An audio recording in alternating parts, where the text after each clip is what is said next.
यहाँ पूरी दुनिया में भारत के बाहर ना तो राम माना जाते हैं, ना कृष्ण माने जाते हैं, ना बाहर दुर्गा मानी जाती है, ना काली, ना हनुमान।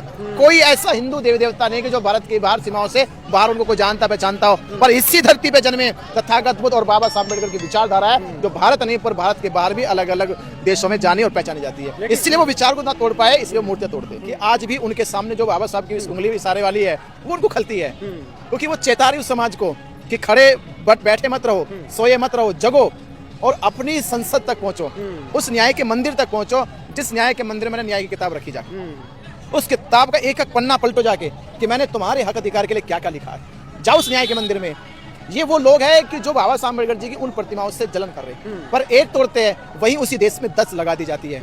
वहाँ एक तोड़ते 10 अलग अलग जगहों पे लगती है। तो ये कारवा बाबा साहब अम्बेडकर जी की, मैं कहता हूँ एक सर्वे हुआ कि जहाँ पाया गया कि दुनिया में सबसे ज्यादा मूर्ति या तो एक दौर में तथागत बुद्ध की थी, पर आज अगर मूर्तियां सबसे ज्यादा लगी है तो बाबा साहब अम्बेडकर जी की भारत में लगी। वो मसीहा जब इस धरती पे आया तब जाके उनकी जिंदगी में उजाला हुआ, उनकी जिंदगी में रोशनी हुई। जो हजारों साल से अंधेरे में थे, दुख तकलीफ में रह रहे थे, जिनके साथ अमानवीय शोषण हो रहा था, जिनको कहते कि पशु भी उस दरवाजे बैठ सकता था, खड़ा हो सकता था, पानी पी सकता था, पर वो समाज जो उनके दरवाजे से भगा दे जाते थे, खदेड़ दे जाते, जिनको मंदिरों में घुसने पर रोक लगा दी जाती थी, जिनको तालाबों के पानी पीने पर रोक लगा दी जाती थी, जिनको सार्वजनिक स्थानों पर बैठने पर रोक लगा दी जाती थी, वो समाज जब बाबा साहब अम्बेडकर जी लंदन जाते हैं और 1930, 1931, 32 के गवर्नमेंट सम्मेलन में सम्मिलित होकर उस समाज के हक अधिकारों को लेकर आते हैं, वो अधिकार ही उस समाज की आजीवन धार बना है। और जब बाबा साहब अम्बेडकर जी ने 2 वर्ष 11 माह 18 दिन में भारत के संविधान की रचना करके इस देश को सौंपा,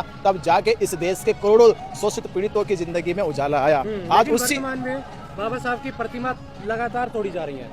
देखिए, प्रतिमा इसलिए तोड़ी जा रही है कि उस महापुरुष की प्रतिमा में वो ताकत है कि आज भी उनके सामने जो बाबा साहब की उंगली इशारे वाली है वो उनको खलती है, क्योंकि वो चेता रही उस समाज को कि खड़े बट बैठे मत रहो, सोए मत रहो, जगो और अपनी संसद तक पहुंचो, उस न्याय के मंदिर तक पहुंचो जिस न्याय के मंदिर में न्याय की किताब रखी जाए। उस किताब का एक एक पन्ना पलटो जाके कि मैंने तुम्हारे हक अधिकार के लिए क्या क्या लिखा है। जाओ उस न्याय के मंदिर में।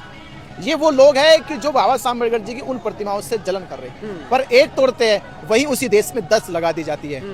वहाँ एक तोड़ते 10 अलग अलग जगहों पे लगती है। तो ये कारवा बाबा साहब अम्बेडकर जी की, मैं कहता हूँ एक सर्वे हुआ कि जहाँ पाया गया कि दुनिया में सबसे ज्यादा मूर्ति या तो एक दौर में तथागत बुद्ध की थी, पर आज अगर मूर्तियां सबसे ज्यादा लगी है तो बाबा साहब अम्बेडकर जी की भारत में लगी। तो क्यों बहुजन समाज की लगातार बाबा साहब की प्रतिमा तोड़ी जाती है? कि बहुजन समाज बुद्ध को मानता है, शांति को मानता है, बुद्ध की बहुजन समाज की क्रांति नहीं जानता क्या? देखिए, जो विचार नहीं तोड़ सकते, जो किसी की उम्मीद नहीं तोड़ पाए, किसी का साहस नहीं तोड़ पाए, वो क्या कर सकते हैं? मूर्तियां ही तो तोड़ेंगे। आप विचार तोड़ के दिखाओ। तो विचार तो इतनी ताकत से, उतनी प्रबलता से आया कि आज पूरी दुनिया में, यहाँ पूरी दुनिया में भारत के बाहर ना तो राम माना जाते हैं, ना कृष्ण माने जाते हैं, ना बाहर दुर्गा मानी जाती है, ना काली, ना हनुमान। कोई ऐसा हिंदू देवी देवता नहीं कि जो भारत की बाहर सीमाओं से बाहर उनको कोई जानता पहचानता हो। पर इसी धरती पे जन्मे तथागत बुद्ध और बाबा साहब अम्बेडकर की विचारधारा है, जो भारत नहीं पर भारत के बाहर भी अलग अलग देशों में जानी और पहचानी जाती है। इसलिए वो विचार को ना तोड़ पाए, इसलिए मूर्तियां तोड़ते हैं। बाबा साहब ने बुद्धम अपनाया था, बहुजन समाज आज भी असमर्थ है बुद्धम को अपनाने में। नहीं, असमर्थ नहीं, ये प्रयास है। उस समय 7 लाख लोगों ने धम्म की दीक्षा ली। आज मुझे लगता है ऐसे व्यवहारिक तौर पे और औपचारिक तौर पे 7 करोड़ से भी ज्यादा लोग बुद्धिस्ट हुए हैं। ये आंकड़ा नहीं है, क्योंकि आंकड़े में बहुत सारी प्रोसेसिंग होती है, तो लोग घबराते हैं कि आरक्षण न चला जाए। उसके बावजूद भी अगर आप देखे जाए तो भारत में करीब करीब हमने जो डेटा निकाला है उसके अकॉर्डिंग भारत में 25 करोड़ लोग बुद्धिस्ट हो चुके हैं। अब यही आंकड़ा लगा लीजिए, देश का पूरा शेड्यूल कास्ट का 90% समाज बुद्धिस्ट है।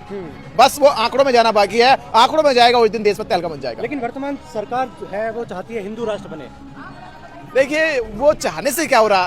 राम के चाहने से नहीं हुआ, कृष्ण के चाहने से नहीं हुआ, ब्रह्मा के चाहने से नहीं हुआ।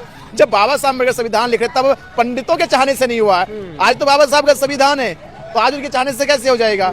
और बाबा साहब अम्बेडकर ने संविधान में भारत को एक अखंड भारत बना दिया है।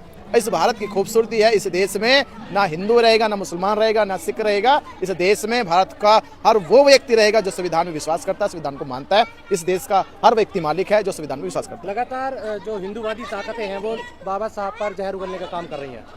देखिए, ताकतें जहर उगले, उससे बाबा साहब अम्बेडकर जी का मान सम्मान या कद छोटा होने वाला नहीं है। अगर आप दौर करें, आप पढ़ो, थोड़ा जाने कि एक दौर था जब गांधी की चलती थी, पर आज भाजपा हो जो कट्टर है, हिंदू कट्टर है, अभी देखना शहरों में जाके वो अम्बेडकर साहब जयंती की बधाई दे रहे होंगे।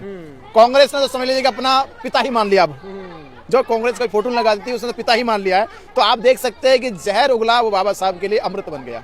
बुद्ध ने कहा था ना कि तुम उगलो जहर, मेरे पास आते ही अमृत हो जाएगा। वही बाबा साहब अम्बेडकर की सोच है। भले बाबा साहब अम्बेडकर को दबाने के लिए कोई भी कोशिश की जाए, और बाबा साहब उगता सूरज है, वो बढ़ते जाएंगे, कुत्ते भौंकते जाएंगे, हाथी आगे बढ़ते जाएंगे। क्या अम्बेडकरवादी बुद्ध में भारत की परिकल्पना कर सकते हैं, भारत देश को? बिल्कुल, सम्राट अशोक के सपनों का भारत बनेगा, ये बाबा साहब अम्बेडकर ने कहा था, यही आज का समाज करा। और हमने भी संकल्प लिया कि अपने जीते जी हमारी आयु जितनी भी आगे हमें मिलेगी, हम बाबा साहब अम्बेडकर, सम्राट अशोक, भगवान बुद्ध के उस सपने को साकार करेंगे। भारत के कोने कोने बौद्ध धर्म का प्रचार प्रसार करेंगे और भारत को एक दिन बौद्ध में बनाएंगे। जिसने अपनी सारी खुशियां, सारे शौक मारकर लंदन, अमेरिका, जर्मन में जाके पढ़ाई करी। जब लंदन में पढ़ते थे तो जब वहाँ का टेम्परेचर जो होता था वो 0 तक होता था। उस दौर में वहाँ के आसपास के लोग जब शराब का सेवन करते थे, क्योंकि उनको जीना है तो शराब का सेवन करते थे, वो बाबा साहब की तरफ देखते थे कि बाबा साहब अम्बेडकर लगा कि जो शराब के हाथ तक नहीं लगाते। तो उनकी मकान की मालकिन एक बार आई, बाबा साहब से पूछी कि आप यहाँ लंदन में रहते हो जहाँ का टेम्परेचर माइनस रहता है, यहाँ हर आदमी वाइन पीकर अपने बॉडी के टेम्परेचर को मेंटेन करता है, आप क्या करते हो? तो वो कहते थे कि मैं जिस देश से आया हूँ उस देश से मेरा समाज भुखमरी से जल रहा है, गरीबी से जल रहा है,